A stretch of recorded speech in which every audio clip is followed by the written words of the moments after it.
Hello again everyone, as promised this is going to be my second tutorial and we're going to talk about the differences between opacity and flow. I only realised what flow actually did probably less than 2, maybe 3 months ago, and it's helped me massively when trying to get more control with your brush when you're brushing in things like faces, any shadows, highlights, or again like on the last video, any harsh lines, just to make it look a little bit more real so things don't look fake. So I'm going to start off with the opacity up 100% and with the flow, and all I'm going to do is just draw a line that is 100% black. Okay, so put the opacity down 37%, draw it, and there is grey, 37% black. Now I've released the mouse button. Now if I press it down again and then go back over it, it's gonna get darker. Again, release the mouse button, press it, a little bit darker.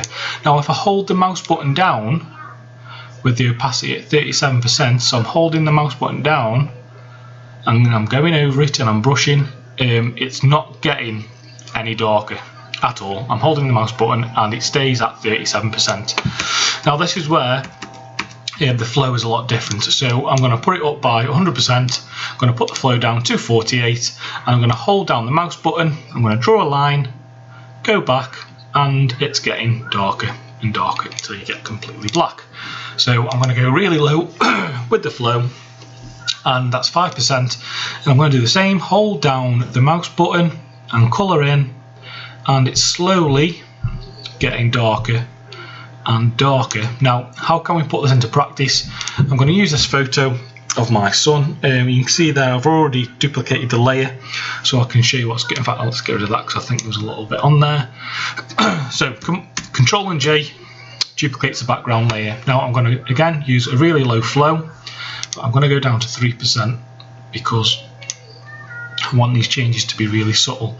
Now there's a couple of highlights up here that I want to get rid of, so I'm going to hold the Alt button, which brings up your colour sampler, and then click, and you can see there my foreground colour, which is going to be my brush, has changed to the colour of Harrison's skin. So with these highlights I'm going to hold down the mouse button and just colour in them highlights, going over until you get to the desired look, and then same again there. I'm just going to colour in that little mark that I don't like, and then down here hold the Alt button, click, and then just colour holding down the mouse button.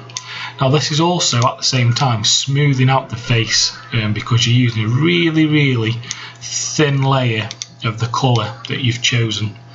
So you won't be able to see too much at the minute, but I will show you in a second when I take this layer off that I've done with the that you've smoothed out the face of the baby. I mean, this is a really rough thing I'm doing here, so don't take this as me being professional. I just want to show you the things that you can do with the flow. So I'm just going to paint around there just so his skin is all even, and so that's about it. That's what I'm going to do. I'm going to show you the before and after. So that's the before, and then that is the after.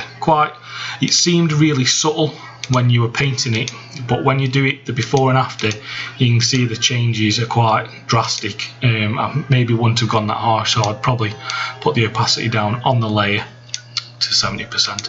So before and after, before and after, just gets rid of blemishes and stuff on the skin. You can use this on brides, any faces that you want to touch up and get rid of any shadows or highlights, you can do this. So now if we were to use the opacity brush, so 51%, I'm going to colour sample up here, and then I'm going to colour. It just gives a really fake look, as you can see. I mean, I could have been more careful with that, but I just want to show you how different it is. And then again, if you went down to 4%, you can colour this in all day long and it's just not going to change any, because all you're at is 4%, where 4% of flow, eventually you would get quite a harsh line. Oh, hang on, let me put the opacity up as well, sorry. You would get a really harsh line where it would look really fake there. So now he's got a funny mark in his head because you've gone over it that many times. So really good tool to have. I wish I knew this years ago. So your flow, again, you want it really low, just to get the best results and more control. Again, the before and after shot. I don't know what I'm going to do my video on next. If there's any suggestions, if you can put it in the comments box, if you struggle with anything, or if you just want any tips on how to do things a little bit better, just comment at the bottom and then I'll try and get a video up for you. So thanks again, and I'll speak to you soon, guys.